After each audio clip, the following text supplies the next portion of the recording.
বছর আগে, আজ থেকে ১৫০০ বছর আগে এই দুনিয়ার বুকে ইসলাম নামটি ছিল না কোথাও কোনো মানুষের মুখে। ঠিক কিনা বলেন? আজ থেকে ১৫০০ বছর আগে এই পৃথিবীর বুকে ইসলাম নামটি ছিল না কোথাও কোনো মানুষের মুখে। মন্দিরে সব বাজিত ঘণ্টা, মন্দিরে সব বাজিত ঘণ্টা, ছিল না আজান ধ্বনি। সে আধার জগতে এসেছিলেন নবী শাহে রব্বানি। সবাই কালেমা পড়েন লা ইলাহা,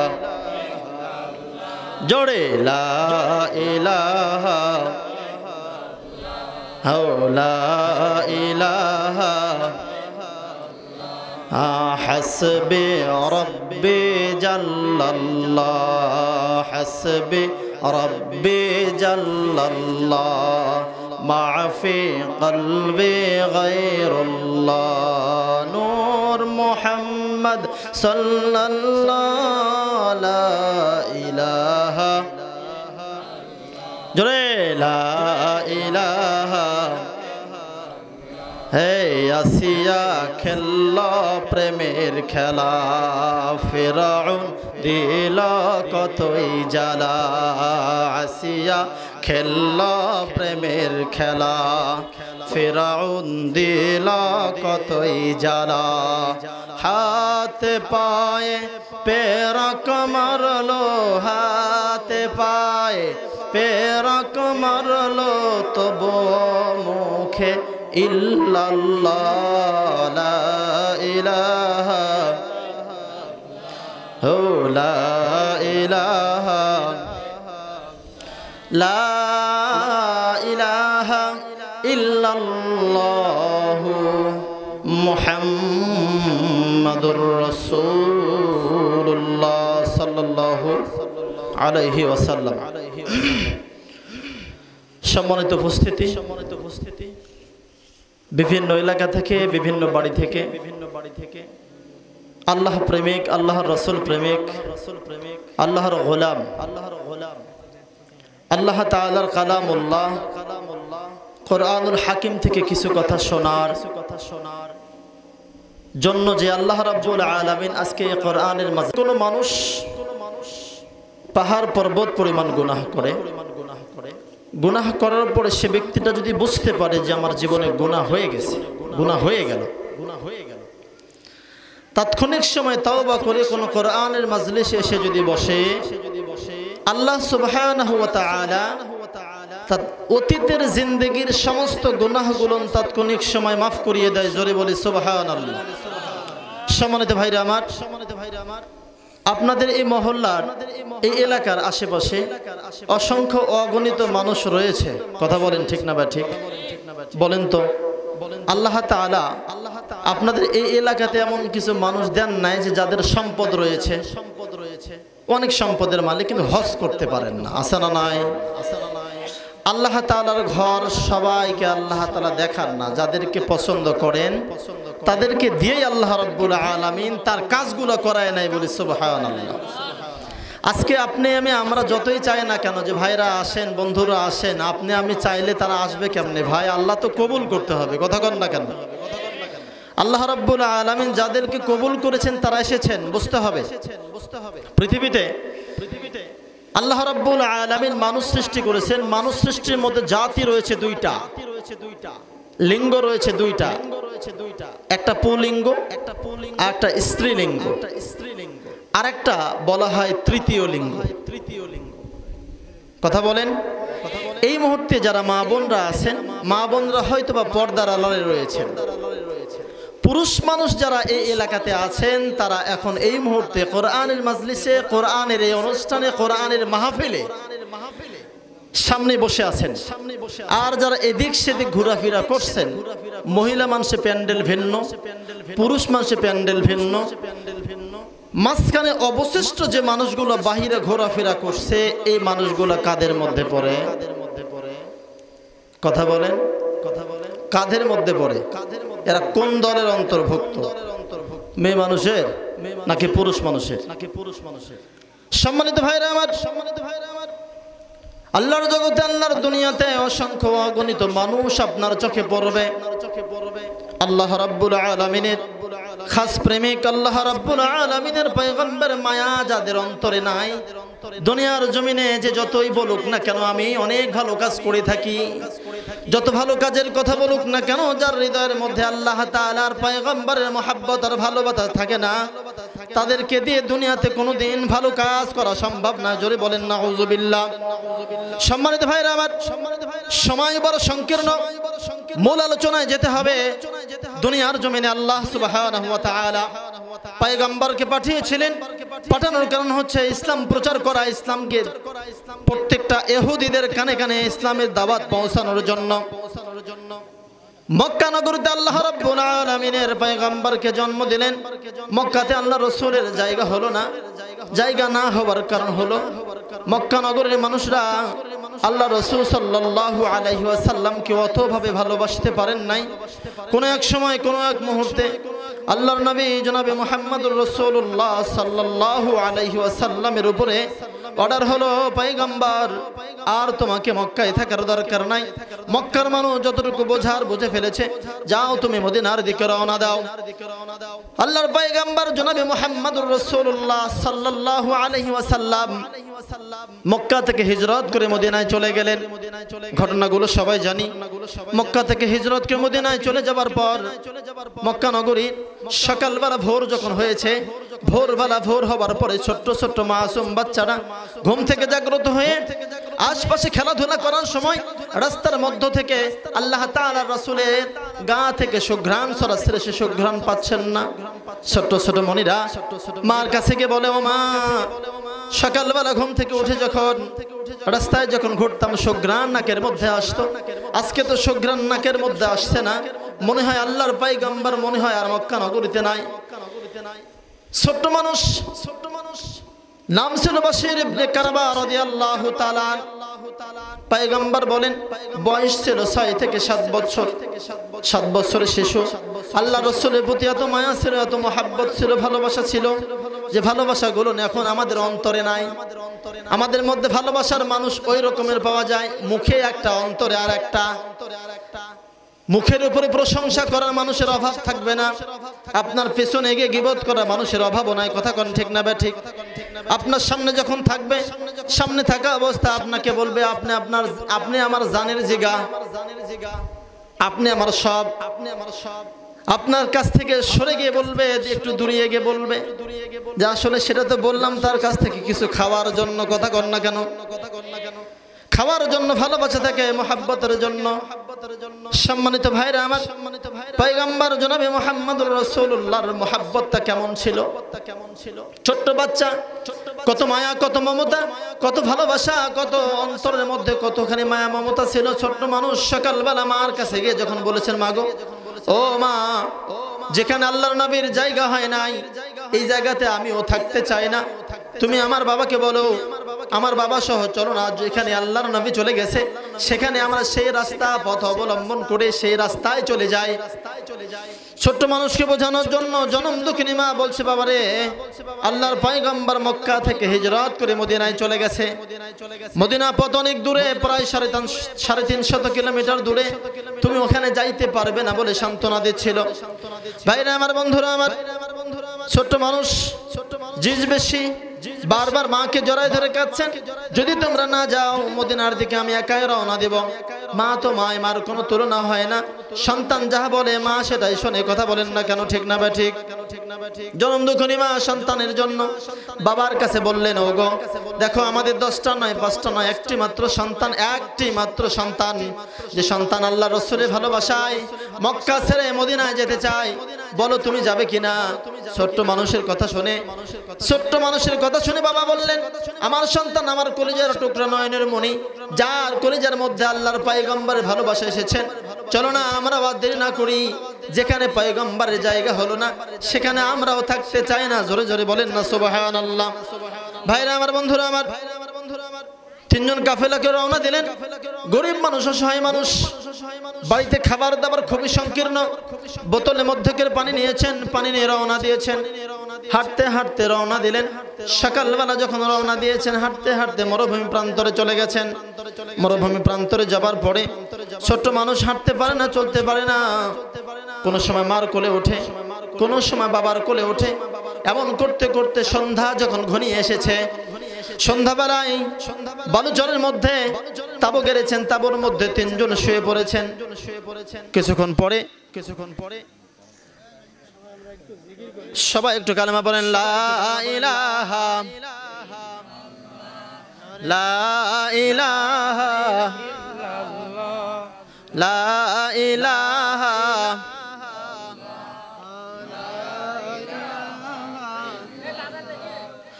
লা ইলাহা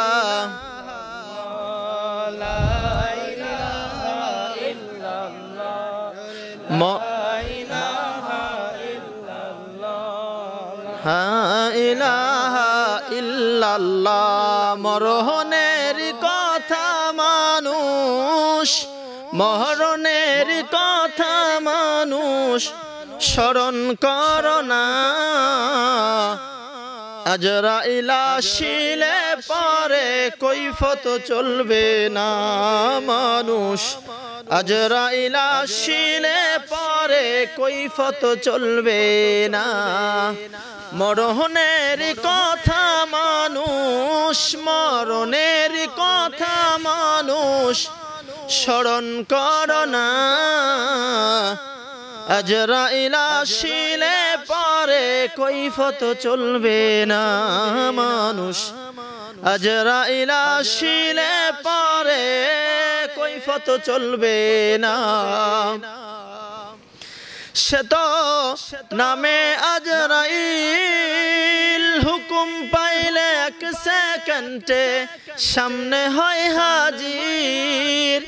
সে তো নামে আজরাইল, হুকুম পাইলে এক সেকেন্ডে সামনে হয় হাজির।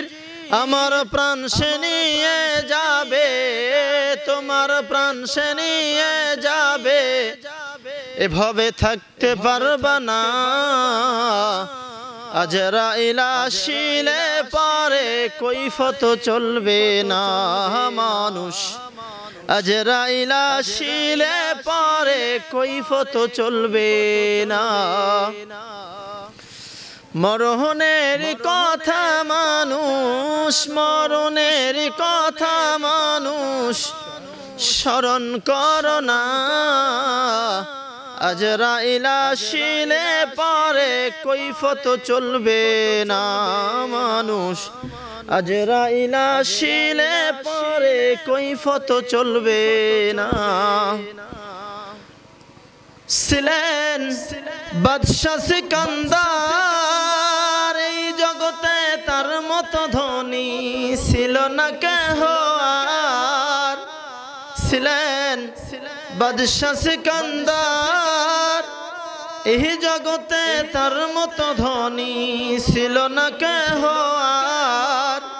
তিনিও একদিন চলে গেলেন, তিনিও একদিন মরে গেলেন, ভাবে থাকতে পারলো না।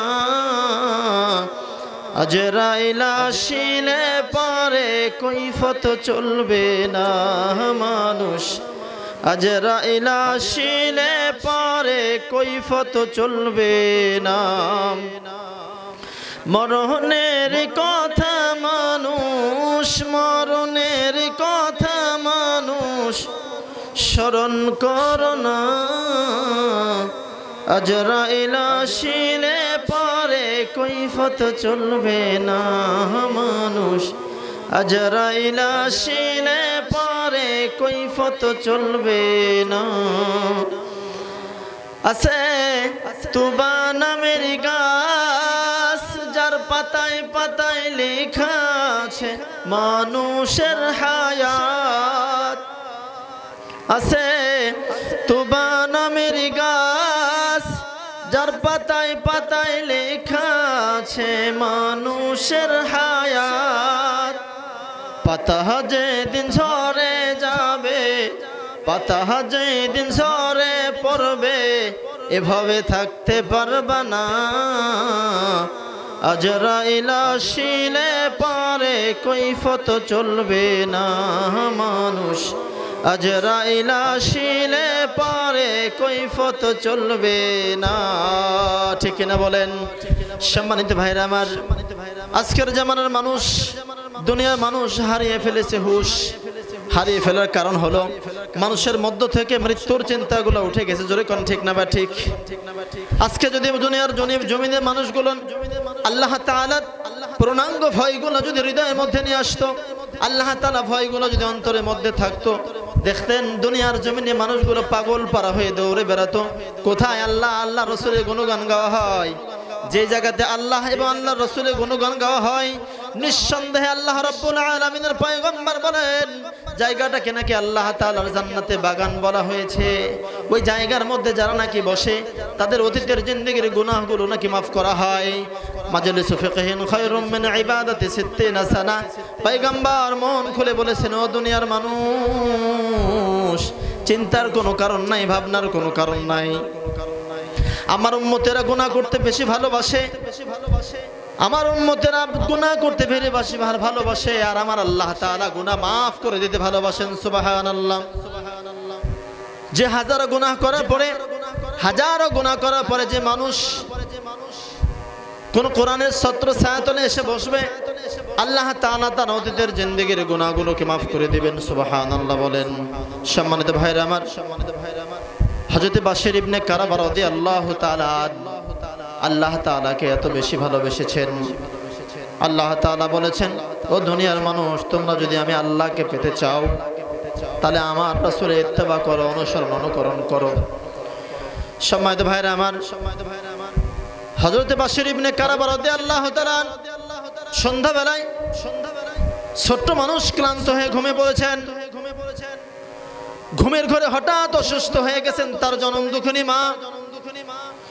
দুঃখিনী মা যথেষ্ট অসুস্থ হয়ে বিছানার মধ্যে পড়ে গেছেন। গভীর রজনীতে রাত্রি যখন 2টা বেজে যায়, তাহাজ্জুদের সময় হবার পরে ছোট্ট মানুষের বাবা কারাবা রাদিয়াল্লাহু তাআলা তাহাজ্জুদ নামাজের জন্য তায়াম্মুম করে তাহাজ্জুদে দাঁড়িয়ে গেছেন। তাহাজ্জুদের নামাজে বসে 2 রাকাত নামাজ পড়া হয়ে গেলে স্ত্রী তাবর মধ্য থেকে ডাক দিয়ে বলতেছেন, স্বামী গো, ও স্বামী, শরীরটা আমার বড়ই অসুস্থ, মনে হয় আমি আর বাঁচবো না, একটু ভিতরে আসো, তোমার সঙ্গে শেষ 2টা কথা বলে যাই। স্বামী বাহিনী থেকে দৌড় দিয়ে তাবর মধ্যে ঢুকে পড়লেন। তাবর মধ্যে ঢুকে স্ত্রীর মাথাটা উরুর উপরে নিলেন, উরুর উপরে নিয়ে স্ত্রীর মাথা বোলাইতেছেন। এমন তো অবস্থায় মাথার দিকে তাকিয়ে দেখে মাথা থেকে অঝরস ঘাম পড়তেছে। স্বামী সুন্দরভাবে মুছে দিলেন। স্ত্রীর চক্ষুটা খুলে বললেন, স্বামী গো, মনে হয় আমি আর বাঁচবো না, আমার বেশি সময় নেই, তবে শর্ত হলো আমি যদি চলে যাই, আমার ছোট্ট শিশুটা পয়গম্বরকে দেখার জন্য মক্কা থেকে মদিনার দিকে রওনা দিয়েছি, আমার প্রাণ যদি রাস্তার মধ্যে চলে যায়, তারপরে আমার রাসূল সাল্লাল্লাহু আলাইহি ওয়াসাল্লামের দরবারে আমার সন্তানটাকে পৌঁছায় দিবা। জোরে বলেন সুবহানাল্লাহ। কথা বলতে বলতে স্ত্রী চক্ষু দুটো বন্ধ করলেন, কালেমা পড়লেন, লা ইলাহা ইল্লাল্লাহু মুহাম্মাদুর রাসূলুল্লাহ। পড়তে পড়তে দুনিয়া থেকে বিদায় হয়ে চলে গেলেন। সম্মানিত ভাইরা আমার, আমরা অবগত আছি, আমাদের বয়স যখন 6 থেকে 7 বছর ছিল, 6 থেকে 7 বছরের শিশুরা কোনোদিন মাকে ছাড়া কোথাও থাকে না। কথা কন না কেন? মা তো মার কোনো তুলনা হয় না। ছোট্ট সন্তান বাবার কাছ থেকে কি করবে? আল্লাহ বাবা তার স্ত্রীর মাথাটা মাটিতে লাবায়ে দিয়ে বালিশে দিয়ে সন্তানটাকে কোলে নিলেন। সন্তানটাকে কোলের মধ্যে নিয়ে আদর করতেছেন। চোখের পানি দরদর করে পড়ে যাচ্ছে। চোখ দুটো লাল হয়ে গেছে, আগুন বর্ণ হয়ে গেছে। ছোট্ট মানুষ, ছোট্ট শিশুর মুখে যখন পানিগুলো দরদর করে মুখের মধ্যে পড়তেছিল, তাৎক্ষণিক সময় ছোট্ট মানুষ ঘুম থেকে জাগ্রত হয়ে গেছে। ভাইরা আমার, আপনারা সবাই অবগত আছেন, যারা জাগ্রত মানুষ, জাগ্রত মানুষকে কখনো জানানো কখনো বোঝানো যায় না, যারা অজাগ্রত মানুষ তাদেরকে কিন্তু জাগানো যায়। এলাকার মানুষ সবাই জানে আজকে আজকে কোরআনের মাহফিল এখানে হচ্ছে, কিন্তু কোরআনের মাহফিলের কথা সবাই জানে, কিন্তু কোরআনের মাহফিলের মধ্যে মানুষ খুঁজে পাওয়া যাচ্ছে না। কারণ হলো আজকালকার জমিনে যেখানে ওয়াজ, যেখানে মাহফিল, যেখানে কোরআনের আলোচনা হয় সেখানে মানুষের সমাগম কম হয়। আশপাশে আজকে যদি মাহফিল না হয়ে কোনো বাড়িতে যদি কোনো অনুষ্ঠান হইতো, আর সে অনুষ্ঠানের মধ্যে যদি অবশ্যই যদি গান বাজনা বাজানো হতো, বলেন তো গান বাজনা বাজানোর জন্য কি মাইকিং করা লাগে? কথা কন না? পোস্টার করার প্রয়োজন পড়ে? এত সুন্দর প্যান্ডেলের প্রয়োজন পড়ে কি? সম্মানিত ভাইরা আমার, প্রত্যেকটা মানুষ যাদের মধ্যে ঈমান নাই, ঈমান হারা মানুষগুলো দেখবেন যেখানে তাল বাজনা গান বাজনা যেখানে হয় সেদিকে দিকে দৌড়ায়। আল্লাহর পয়গম্বর বলেছেন কোন মানুষ যদি কোনো সময় কোনো বাদ্যযন্ত্র গান শুনে তার হৃদয়ের মধ্যে নাড়া দেয়, নাচতে ইচ্ছা করে, নিঃসন্দেহে মনে করতে হবে তার মধ্যে ঈমান এবং আকীদাটুকু আল্লাহ তাআলা নষ্ট করে দিয়েছেন তিনার আমলের কারণে, বদ আমলের কারণে। আর যাদের জীবন থেকে এই সমস্ত নেক আমল নষ্ট হয়ে বাদ আমল হয়ে গেছে, তাদের কানের মধ্যে যদি কখনো কোরআনের বাণী পড়ে তাদের শরীরের মধ্যে আগুনের মতো জ্বালাপালা করবে, আর গান শুনলে তাদের হৃদয়ের মধ্যে ভালো লাগবে। জোরে বলেন নাউজুবিল্লাহ। সম্মানিত ভাইরা আমার, বন্ধুরা আমার, বাশির ইবনে কারাবা রাদিয়াল্লাহু তাআলা বাবার চোখের পানি দর দর করে দাড়ির মধ্য থেকে নামতেছিলেন। দাড়ি থেকে পানিগুলো যখন ছোট্ট মানুষ ছোট্ট মনির মুখের মধ্যে যখন পড়েছেন, ঘুম থেকে জাগ্রত হয়ে গিয়েছেন। ঘুম থেকে জাগ্রত হয়ে বাবার মুখের দিকে তাকিয়ে বলছেন, বাবা কি হয়েছে তোমার? তোমার চোখে কি কোনো ময়লা পড়েছে? তোমার চোখে কি কোনো সমস্যা হয়েছে? ছোট্ট মানুষ ছোট্ট দুটো হাত দিয়ে বাবার দাড়ির মধ্যে হাত দিয়ে দাড়িগুলা আশ্রয় দিচ্ছে না, বলছেন বাবা আর কাঁদিও না, মা কি তোমার সঙ্গে রাগ করেছে নাকি? মা যদি তোমার সঙ্গে রাগ করে থাকে চিন্তা করো না, দুনিয়ার কারো কথায় যদি আমার জনম দুঃখিনী মা না শোনে, কিন্তু আমি একবার যদি আমার মাকে মা বলে ডাক দেই, আমার মা আমার ডাকে সারা 10 বার দিয়ে থাকেন। জোরে কোন ঠিক না ভাই? ঠিক। সম্মানিত ভাইরা আমার, ছোট্ট মানুষ বাবার কোল থেকে নেমে মার কাছে গেলেন, মার কপালে গিয়ে চুমু দিলেন। চুমু দিয়ে মাকে মা বলে ডাকতে বলতেছে, মা গো তাকায় দেখো আমার আব্বা কেন যেন চোখের মধ্যে পানি নিয়ে কাদাকাটি করছেন। ও মা একটাবার ওঠো, বাবাকে কাঁদতে বারণ করো, নইলে আমি কিন্তু চিৎকার করে কাঁদবো। যখন এভাবে বলেছেন, বারবার যখন মাকে মা বলে ডাকছেন, মা ডাকের সাড়া দেন না। ভাইরা আমার, বন্ধুরা আমার, সাড়া না দেওয়ার পরে ছোট্ট মানুষ আবার মার কাছ থেকে উঠে বাবার কাছে এসে বাবার কাছে বসে বলতেছে, বাবা মনে হয় মা তোমার উপরে অনেক রাগ করেছে, তুমি মন খারাপ করো না, সকাল হলে মা ভালো হয়ে যাবে। এরকম যতই আবেগী কথা যখন বলে সন্তানেরা, বলেন তো সন্তান যত আবেগী কথা বলবে, মানুষ মারা গেলে মানুষের ভিতরে আবেগ বেশি আসে না কম আসে? কথা বলেন, আবেগ বেশি এসে যায়, ঠিক না বা ঠিক? সম্মানিত ভাইরা আমার, ছোট্ট মানুষ বাশির ইবনে কারাবা রাদিয়াল্লাহু তাআলা বারবার কান্না করতেছিলেন। সবাই একটু জিকির করি লা ইলাহা, এটা আপনারা চেপে চেপে আসেন, লা ইলাহা লা ইলাহা লা ইলাহা ইল্লাল্লাহু মুহাম্মাদুর রাসূলুল্লাহ সাল্লাল্লাহু আলাইহি ওয়াসাল্লাম। সম্মানিত ভাইরা আমার, মূল আলোচনায় যাই। বাশির ইবনে কারাবা রাদিয়াল্লাহু তাআলা, সময় খুব সংক্ষিপ্ত, অল্প সময়ের মধ্যে শেষ করে দেব ইনশাআল্লাহ। বাশির ইবনে কারাবা রাদিয়াল্লাহু তাআলা মার কাছ থেকে বাবার কাছে বসলেন। বাবা তখন সান্ত্বনা দিয়ে বোঝালেন, বাবারে আজকের পর থেকে কোনোদিন তোমার মা আর তোমার সঙ্গে কথা বলবে না। ছোট্ট মানুষ ভাবলেন কেন কথা বলবে না? না বলার কারণ কি? আমার মা তো আমার সঙ্গে কথা না বলে থাকতে পারেন না। ছোট্ট মানুষকে বোঝাবে কিভাবে? বোঝানোর কোনো রাস্তা নেই। ছোট্ট মানুষ তো মরার কথা আর বোঝেন না। বাশির ইবনে কারাবা রাদিয়াল্লাহু তাআলা শেষ সময়, শেষ মুহূর্তে, শেষ অবস্থায় ছোট্ট মানুষকে বোঝানো হলো, তোমার মা আর দুনিয়াতে নাই, তোমার মা দুনিয়া থেকে বিদায় নিয়ে চলে গেছে। ছোট্ট মানুষ কেঁদে উঠলেন, কেঁদে কেঁদে বললেন, ও আল্লাহ, ও মালিক, আজকে যদি শুধু আমার পয়গম্বরকে দেখার জন্য, পয়গম্বরের কাছে যাওয়ার জন্য যদি আমার মাকে নয়, আমার মার মতো যদি আরো 100 জন মা থাকতো, আমার বাবার মতো যদি আরো 100 জন ভালোবাসার মানুষ বাবা যদি থাকতো, তারপরে নিঃসন্দেহে আমার পয়গম্বরের ভালোবাসার কারণে আমি আমার মা আমার বাবাকে রাস্তার মধ্যে সবাইকে কুরবানি দিতাম। জোরে বলেন সুবহানাল্লাহ। ছোট্ট মানুষ রাসূলের ভালোবাসা নিয়ে, রাসূলকে যদি এত ভালোবাসতে পারে আপনি আমি আমরা, সে রাসূলের প্রতি ভালোবাসা নিয়ে আসার দরকার আছে না নাই বলেন? সে রাসূলকে ভালোবাসার দরকার আছে না নাই? দুনিয়ার জমিনে মানুষগুলো কেন যেন আল্লাহর পয়গম্বরকে ভুলে গিয়েছি। সম্মানিত ভাইরা আমার, কোন সময়ের জন্য আল্লাহর বন্ধুকে ভোলা যাবে না। আপনি আমি আমরা যদি আল্লাহ তাআলা সে জান্নাতকে পাইতে চাই, অবশ্যই নিঃসন্দেহে আমার আল্লাহর রাসূলের ইত্তেবা অনুসরণ অনুকরণ করার দরকার আছে না নাই বলেন? ভাইরা আমার, বন্ধুরা আমার, সকালবেলা হলো, মাকে মাটি দিল, মাটি দিয়ে মদিনার দিকে রওনা দিলেন। বিকেল হতে হতে মসজিদ নববীর সামনে দাঁড়িয়ে গেলেন, সালাম দিলেন, আসসালামু আলাইকুম ইয়া রাসূলুল্লাহ, আসসালামু আলাইকুম ইয়া হাবিবাল্লাহ। হুজুর তাকায় দেখেন, 2 দিন পূর্বে আপনাকে দেখেছি মক্কা নগরীতে।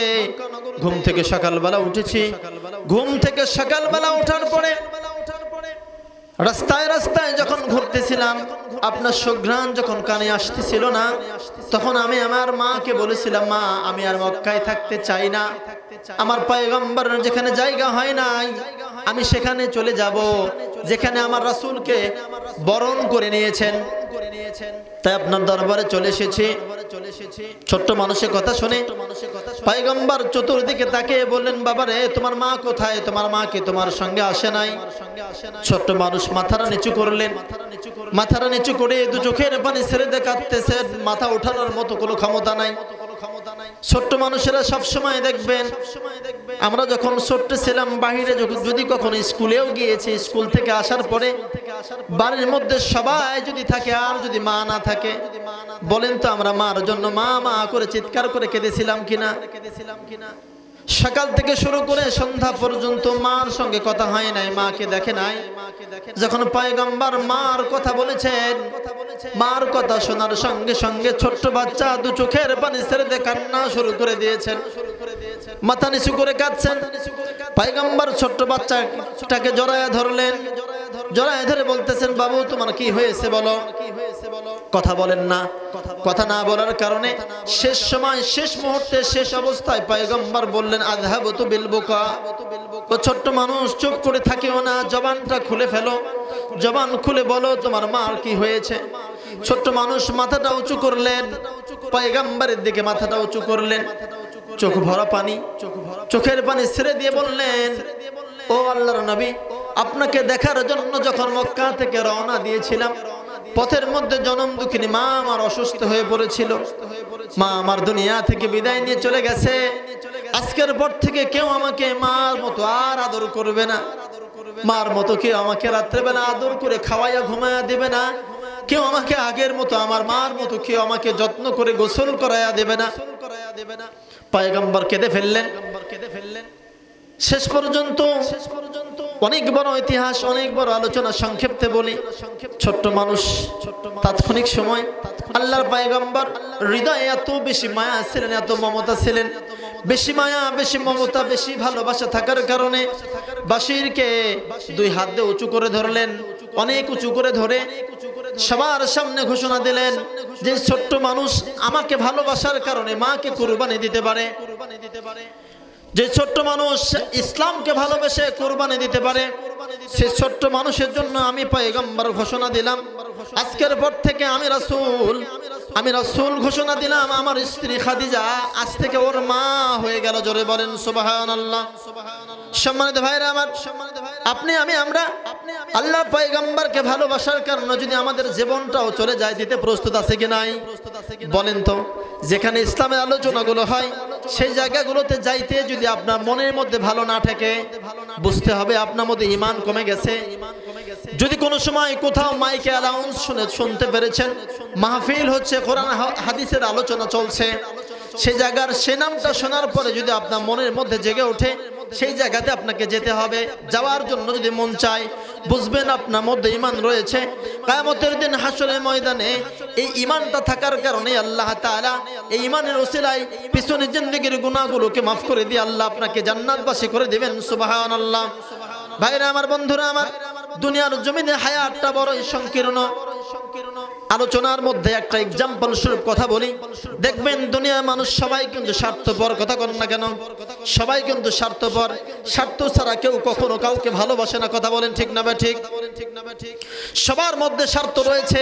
যদি আমি আপনাকে এখন যদি বলি ভাই আপনাকে খুব ভালোবাসি, বুঝতে হবে আপনার কাছ থেকে কোনো কিছু পাবার আশায় কিন্তু আমি আপনাকে বলবো আপনাকে ভালোবাসি, কথা বলেন ঠিক না? ঠিক। ভাইরা আমার, বন্ধুরা আমার, কোন এক সময় তিনজন বন্ধু এক জায়গায় গল্প করতেছিলেন। গল্প করতে করতে তিনজনের মধ্যে ঝগড়া বিবাদ শুরু হয়ে গেছে। একজন বলতেছে ওই খারাপ, আর একজন বলছে আর একজন খারাপ। বলতে বলতে মাঝখান থেকে একজন উঠে চলে গেছে। অপরজন আরেকজনকে ধিক্কার জানিয়ে তাকে অপমান অবদস্থ করে তার কাছ থেকে তাড়িয়ে দিয়েছেন। যাকে তাড়িয়ে দিয়েছেন সহজ সরল ছিল, একটু দূরে গিয়ে একটু নিরালায় নির্জনে একটা স্থানে বাঁশঝাড়ের নিচে বসেছেন। বসে সেখানে একা একা চিন্তা করতেছেন, এতদিন পর্যন্ত ভালোবাসলাম কাকে? এতদিন পর্যন্ত দিনকে দিন বলি নাই, রাতকে রাত বলি নাই। যদি আমি বলি দুনিয়াতে আমরা যারা এখানে যারা রয়েছি, আমাদের আমলগুলো ইবাদতগুলো নষ্টের পিছনে দেখবেন সঙ্গ দোষে কিন্তু আমাদের আমল নষ্ট হয়ে যায়। কোথাও আপনি গিয়েছেন, যাওয়ার পরে দেখবেন গল্প করতেছেন দুইজন তিনজন বন্ধু। আজান পড়ে গেছে, আজানটাকে গুরুত্ব না দিয়ে দেখবেন গল্পগুলো শেষ করি কোনো একজন বন্ধু বলতে পারে একটু পরে পড়বো না। এই একটু পরে বলার কারণে সে সময় নামাজগুলো আমাদের ভঙ্গ হয়ে যায়, কথা বলেন না কেন? কিয়ামতের দিন ওই বন্ধু কি আপনার সঙ্গে যাবে নাকি? এখনই আপনি মারা গিয়ে দেখেন, আপনার কবরের পাশে একদিনও গিয়ে জিয়ারত করার সময় তার হবে না, কথা বলেন না কেন? একদিনও জিয়ারত করার সময় হবে না। কিন্তু আপনাকে এখনো যদি বলে যে আমি একটা বিপদে পড়েছি, আপনি দৌড়াইতে দৌড়াইতে যাবেন। সে নির্জনে সে বন্ধুটা বসে কান্না করতেছেন একা একা, কান্না করছেন একা একা। ইতিমধ্যে ওই পথ দিয়ে আরেকজন বন্ধু বা আরেকজন মানুষ ওই পথ দিয়ে যাবার সময় দেখছেন যে মন খারাপ করে বসে আছে। এই গিয়ে বলছে যে দোস্ত তোর কি হয়েছে রে? তখন বন্ধু বলতে দোস্ত কি বলবো, তো কয়েকটা কথা বলি, কথাগুলো শুনে আমার কপালের দুটো লাথি মারি থুয়ে যা। বলে না এমন মানুষ, আমার কপাল খারাপ, তো কি বলবো, দুটো লাথি মারি থুয়ে যা। কথাগুলো বলার পরে কথাগুলো শুনেছেন, বন্ধুদের মধ্যে সমস্ত কথা শুনেছেন। তিনজনের গল্প শোনার পরে শেষ পর্যন্ত এই বন্ধুটা যতটুকু বুঝেছেন অথবা না বুঝেছেন, যেখানে বসেছিল বাঁশের নিচে উপর দিয়ে একটা গাছের ডাল গেছে, ডাল। এই ডালটা না উপরে দুই হাত দিয়ে ধরে পা দুটা উঁচু করে ধারাম করে একটা লাথি মারছেন। এক লাথি মারার সাথে ওই এমনি থেকেই তো মন খারাপ, লাথি মারার সঙ্গে চিৎপটাং পড়ে গেছে। পড়ে যা উঠে এখন বলতেছে দোস্ত এটা কি হলো, তুই আমাকে লাথি মারলি কে? তো বললো দোস্ত তুই আমাকে বললি, আমি এতক্ষণ পর্যন্ত যা বললাম বুঝে শুনে কপালের দুটো লাথি মারে থুয়ে যা। তা আমি তো সবকিছু বুঝিনি, অল্প একটু বুঝেছি তাই একটা লাথি মারলাম। আর যদি বেশি বুঝবার কোষ তাহলে দুটাই কিন্তু মারবো। কথা বুঝলেন? দুনিয়ার বন্ধু বান্ধব হচ্ছে এমন একটা বন্ধু দুনিয়াতে আপনি বানায় নেন যে বন্ধুটা আপনাকে সর্বপ্রথম যখন আপনাকে ফোন দেবে অথবা আপনি তাকে ফোন দেবেন, প্রথম ফোন দেওয়াতে প্রথম কথা বলবে আসসালামু আলাইকুম। হাই হ্যালো গেল এটা বাদ, প্রথম কথা যদি বলে আসসালামু আলাইকুম, বন্ধু কেমন আছিস, ফজরের নামাজটা কি পড়েছিস, বুঝবেন এই বন্ধুটা শুধু দুনিয়ার বন্ধু নয়, বরঞ্চ বন্ধুটা আখিরাতের বন্ধু। জোরে বলেন ঠিক কিনা? বন্ধু এমন বন্ধু গড়াইতে হবে যে বন্ধুটা প্রত্যেকটা কথায় ইসলামের কোন সূচনা নিয়ে আসবে। সম্মানিত ভাইরা আমার, বন্ধুরা আমার, চেষ্টা করব দুনিয়াতে এমন কিছু বন্ধু বানানো যে বন্ধুগুলো শুধু দুনিয়ার সাথে হবে না, পরকালীন জিন্দেগির জন্য আল্লাহ রাব্বুল আলামিন পরকালীন জিন্দেগির জন্য ওই সমস্ত বন্ধুদের আমাদের জন্য যেন কবুল করেন আল্লাহ।